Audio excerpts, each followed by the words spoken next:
All right, guys, it's looking official. We might be getting ready to lose TikTok for good in no more than a year. But let's go ahead and take a look at the whole situation that TikTok is dealing with and why I'm saying we just might be getting rid of it here in the United States permanently unless certain things happen. Let's take a look.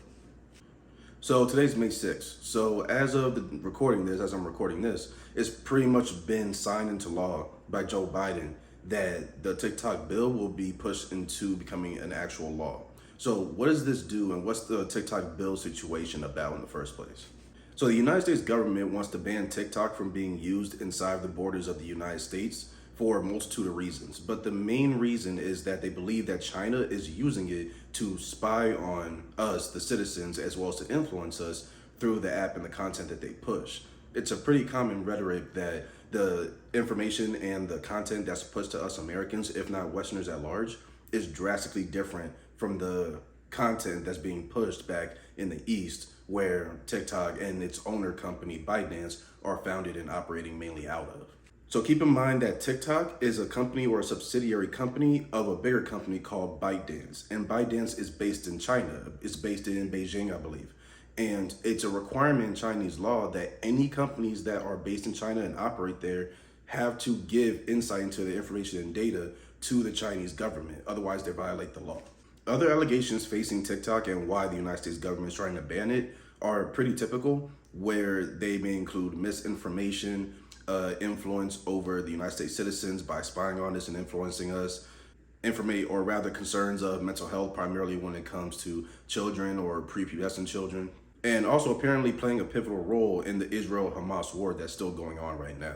Apparently over the last few years since TikTok has really blown up, the Congress, United States Congress, has been trying to limit or suppress the content that TikTok pushes out to us as end users and consumers of their content, but it hasn't really worked over the years. So now they're taking the most direct approach, which is, okay, TikTok, either you have to sell yourself to a United States-based company or multiple US-based companies so that we can own it and run it how we want, or we're going to remove you from the borders of the United States and no one's going to be able to use you here. So as soon as the House of Representatives passed the bill, it received a majority vote to basically vote in favor of banning TikTok. It was pretty much announced that President Biden was going to sign off on it right away. Apparently, before the House of Reps had done the vote and they voted majority in agreement to ban TikTok, Biden had already pledged that he was going to sign said bill that would officially make the ban a law. So it pretty much became, the law pretty much went into effect right after the House of Reps finished their voting process. Maybe like a 2-3 day window after the House of Reps pushed the bill or passed the bill up to Joe Biden, he signed it and it became an official law. So now that the bill has been passed, the TikTok ban bill has been passed, what happens now? So we're still going to be able to use TikTok, which hopefully everyone's noticed that TikTok is still very much usable here in the States, but the clock has started. So the whole thing is, once the bill became a law, there's a 9-month clock that started when it came to TikTok either leveraging its option to sell the company in a single or sole bid to a United States-based tech company, or a joint bid where multiple US-based companies would be able to buy portions of it, but overall it would be United States owned, which would alleviate the worry that Congress has of China using TikTok to spy on us and to influence us. If a sale has not happened within those 9 months, within that 9-month window, then the law would essentially kick into effect and TikTok would officially be banned from the United States. Now, the other side of this is if a sale has not been made within 9 months, but TikTok or ByteDance has shown progress of a sale that actually can happen, then Biden, by his choice, can extend the law for another 3 months to max everything out at a year, so that TikTok, if they're in the middle of a buyer-seller process, that process has time to officially go through and TikTok will become a US-based tech company. And if this doesn't happen, then it pretty much goes back to the original plan, which is, okay, you guys don't want to sell TikTok off to us. Well, you'll be able to operate everywhere else that they allow you in the world, but America won't be one of those places. But you may also know that this is kind of a race type situation, because Joe Biden may potentially be getting replaced as United States president pretty soon. We're coming up upon the next presidential election. So the current TikTok CEO, Shao Chu, if I pronounced that correctly, pretty much can try to hold out and see what happens as a result of the election. If Joe Biden stays as president, if he's reelected, which I seriously doubt, but if he's reelected, chances are this bill is still going to go down the route of either they have to sell within 9 months or at least get a sales process started, and then Biden can extend it so that they have a year to make that sale. But if he ends up being replaced, then TikTok CEO might be able to breathe easier because the next president might say, yeah, we're going to scrap this law and we're not going to worry about, bending ByteDance and TikTok's arm to sell themselves to a US based company so that people can keep using TikTok. So what are some of the concerns that have popped up in a lot of people's minds even before the House of Reps passed the bill? The number one being the most common sense when it comes to the creators, but especially the TikTok creators that have actually made a living, made a good amount of money, have gotten sponsorship deals and other type of deals, as well as their businesses that they are running on TikTok. Those people are going to take a pretty heavy hit. That's the first concern when it comes to TikTok potentially actually being banned from the US. So a lot of people's livelihoods may take a hit depending on how soon it took them to blow up on TikTok. Did they diversify or start off on other platforms? Whatever money that they did get from other deals and just from views and whatnot, did they put that money somewhere safe? Like, these are all things that these creators and business owners have to think about, but it's going to be scary for a lot of them. Many of them have done the typical thing of quitting their 9-to-5 jobs to become TikTok creators, if not overall content creators, but especially TikTok, if that's their niche, full time. And that being swept from under them can make things very uncomfortable, where they may have to go back into the traditional workforce. Maybe they are generating money from multiple places now that they've diversified, so they probably won't have that much of an issue. But it's going to be a case-by-case type situation. But generally speaking, it's not going to look good and probably feel good for the majority of TikTok creators that have made it a pivotal point in their life. Quick example of that, I just came across some news of a young lady who struck a deal with Shake Shack after a viral Chick-fil-A review TikTok of hers blew up.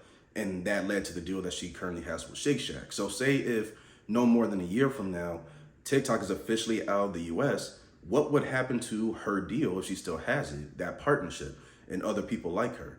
Would she, have to retreat to maybe YouTube and use YouTube Shorts primarily for the type of content she puts out? Would she have to go to Instagram and maybe change up the format of her content? How would people have to adapt to this? Would the deal have to shift based on what platform that she goes to, or would it just be gone because the main platform that allowed her to be successful and to secure that deal, would it just evaporate with it? There's a few different things to look at. So it can be a pretty scary thought for a lot of creators. Once TikTok is gone and I've centered my life around this, or this, gave me opportunities to do a bunch of different things. Once it's gone, or if it's ever gone, what is actually supposed to happen with me from here? Another concern, and this one I'm gonna be honest, I'm kind of interested in this one. I don't want it to happen, but it's interesting as a thought.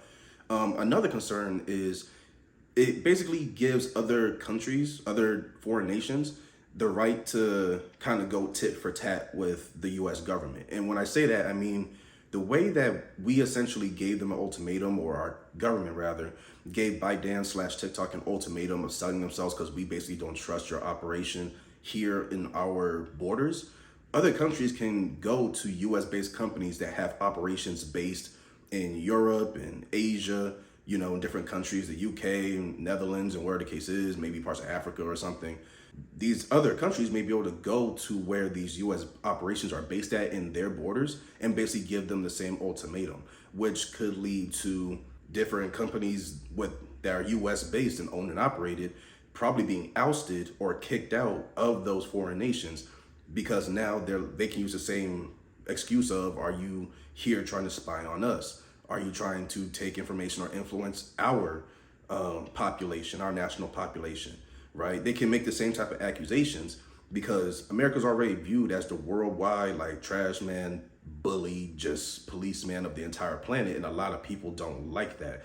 So now that they've done something like this and given the parent company of TikTok an ultimatum, saying that either you give this property, this company to us completely, or we're kicking you out. Other companies will look at that and it may start a trend of them doing the same thing to the US. And even bigger than that, other companies may just do that to each other in general, start going tit for tat, trying to retain certain levels of economic control, probably even under the guise, even if it's not true, they can probably do it under the guise of we're just trying to protect our people, our economy, and whatever other things that they try to use, right? Which could easily lead to a big mess in general. But I don't know if I really don't think it's going to blow up that far, but hey, worst case scenario, if people pick up on this, that's probably something other governments will be willing to run with. And again, one of my biggest worries of this potentially happening, of other companies, or rather other countries and their governments seeing what the US is doing and then flipping it on its head towards us or anywhere else, is the amount of American-based citizens that have taken jobs overseas in other countries, whether they have family there, here in the States, or wherever, probably being ousted of that country, or at the very least being ousted of the company and the work that they're doing already, which could also disrupt their lives. Because again, this could open the door for different countries and governments to give us an ultimatum as Americans, and other governments as well, potentially, you know, depending on alliances and whatnot. So it could be a scary thing for people overseas, especially if they're in TikTok's operation or some other big tech company, where they may get hit with the same thing, and maybe a few years from now, US citizens that are based in, you know, Britain or something like that will be kicked out of whatever tech or consulting firms that they work for, and now they're SOL. Maybe they have to just quickly find another job in that country as quickly as they can. Maybe they have to suddenly, at the drop of a dime, come back to the States, whether they wanted to or not. Again, it's a mixed bag and it depends on the situation. And even then, I think this is something that wouldn't happen immediately as a result of the potential TikTok ban, but it's definitely something that if it was to happen, maybe 3, 4, 5 years from now at least, it just would not be good for those Americans and just foreign nationalists that are based, you know, in places outside of their home country. So yeah, wouldn't be a good thing. So those are some of the bigger concerns that can arise as a result of this TikTok ban situation. But that's all I have for this video, guys. I'm probably going to stay on top of this and keep it updated. If you want me to, go ahead and let me know in the comment section below. If you have any feedback for me, any questions or anything, same thing, just hit me up in the comment section below and I'll go over them. See you guys in the next one. Later.